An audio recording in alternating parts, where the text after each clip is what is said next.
उन्हें क्या पता परिवार क्या होता है। मोदी को क्या पता, मोदी जी क्या पता है मोदी जी को। शादी उसकी नहीं हो रखी है तो बीवी पता नहीं है कहाँ छोड़ रखी है, बच्चे उसके नहीं है, उसे क्या पता कैसे परिवार चलता है, कैसे घर चलता है। एक बार आए यहाँ आके बैठे तो उसे पता चले ना।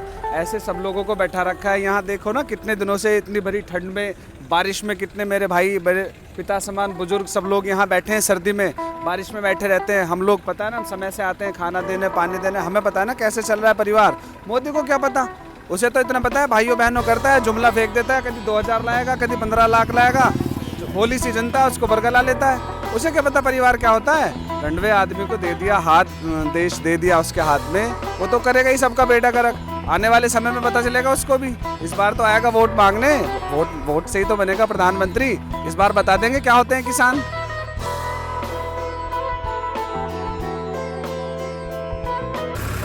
गाजीपुर ट्रैक्टर रैली में हम लोग मौजूद हैं और इस वक्त हम ट्रैक्टर में, जैसा कि आप देख सकते हैं, ये हमें लिफ्ट मिली है क्योंकि ऑलमोस्ट हम 5-7 किलोमीटर आगे चले गए थे। किसान हमारे साथ मौजूद हैं और उन्होंने कहा कि आपको पैदल जाने की ज़रूरत नहीं है, हम लोग हैं आपकी मदद करने के लिए। और इस वक्त हम ट्रैक्टर पे मौजूद हैं, जैसा कि आप देख सकते हैं। मैं सबसे पहले आपका नाम जानना चाहूँगी। शरद।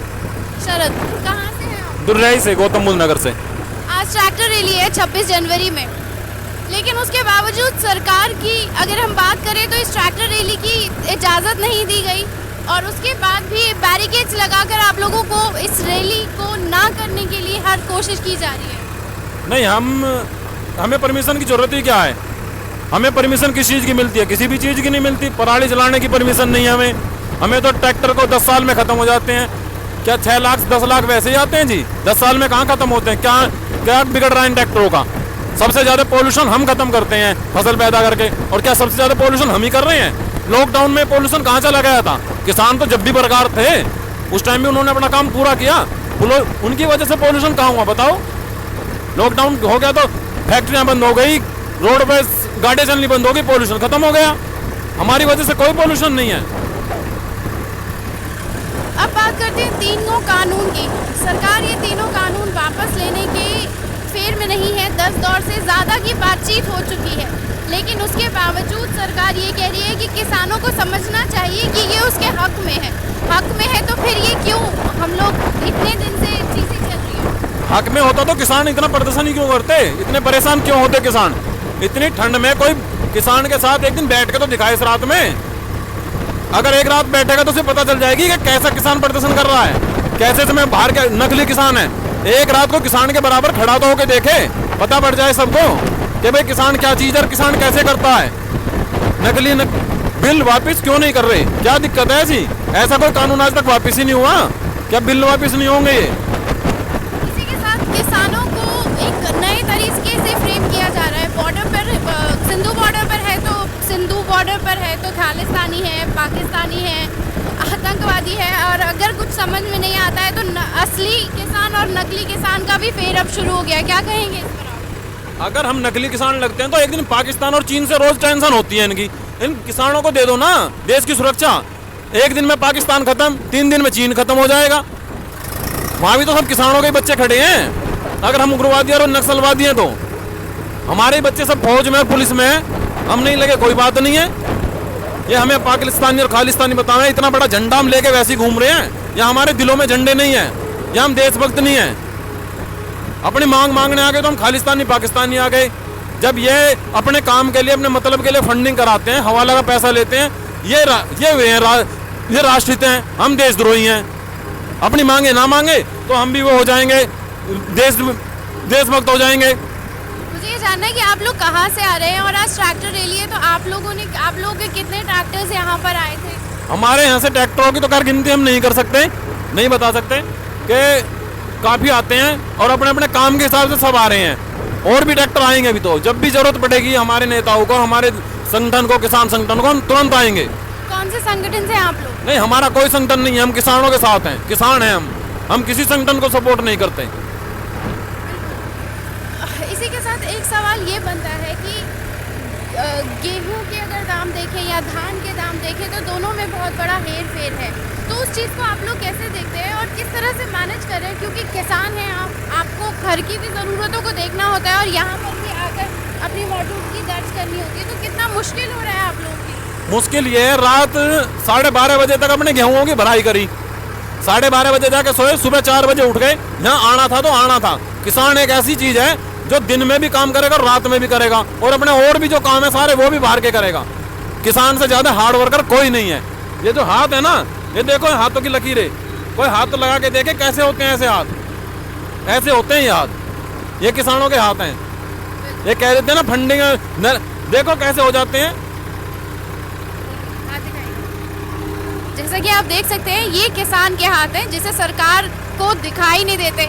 विजय सर, आप हमारे साथ इस वक्त मौजूद हैं। मैं आपसे जानना चाहती हूँ कि किसान ट्रैक्टर रैली में हम इस वक्त तो मौजूद हैं, लेकिन उसके बावजूद सरकार को कुछ क्यों नहीं दिखाई दे रहा है?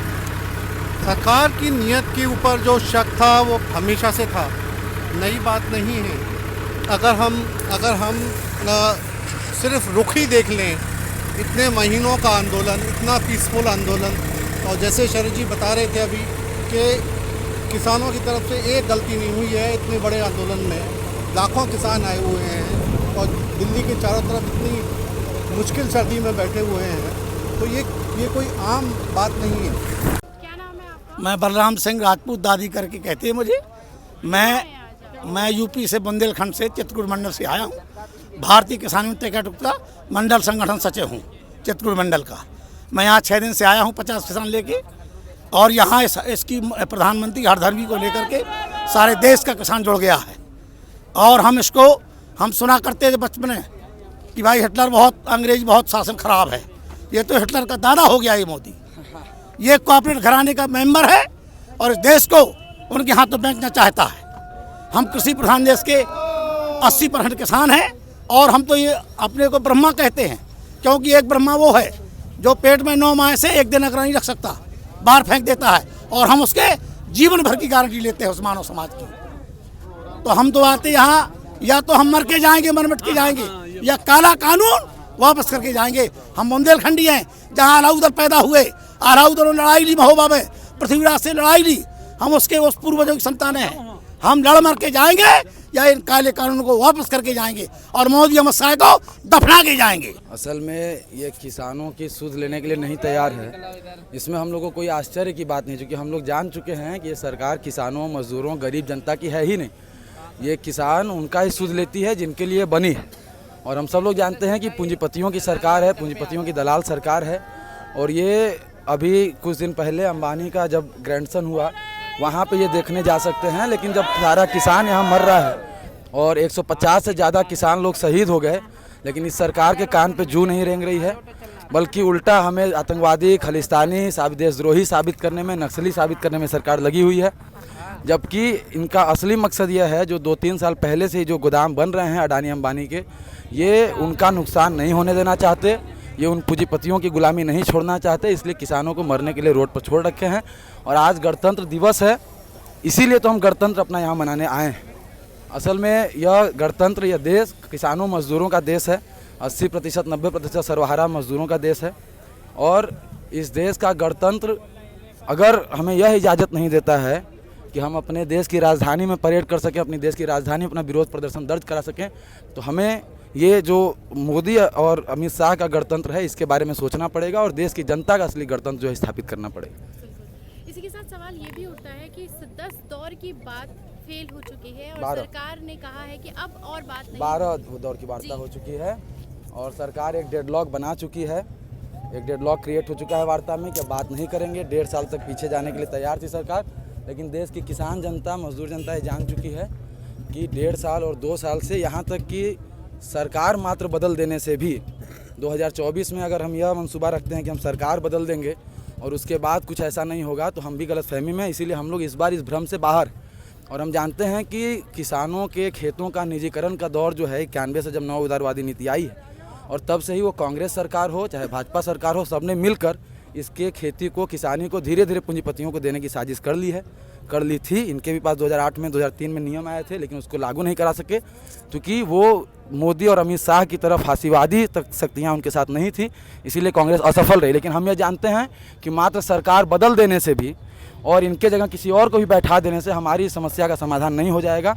और इसलिए देश की जनता, किसान, मजदूर, छात्र, नौजवान, महिलाएं सभी आप देखिएगा कि 2014 से लेकर अभी तक अलग अलग मुद्दों पे आंदोलनरत हैं और अब ये आंदोलन लगभग उस नतीजे पर पहुंच रहा है जहां देश की तमाम जनता को ये बैठकर सोचना पड़ेगा कि ये जो 1947 के बाद से ही देश की आज़ादी के नाम पर गरीबों, मजदूरों, किसानों को ठगने की साजिश लगातार चल रही है, इसकी जगह हम लोग किस तरीके से देश में एक सही, जो सच में देश के 90% सर्वहाराओं, मजदूरों, किसानों का राज हो, उसको स्थापित करने के लिए आंदोलन को कैसे अगली मुकाम में पहुँचाएँ, अगली मंजिल में पहुँचाएँ, और तमाम लोग उस पर गंभीरता से सोच रहे हैं।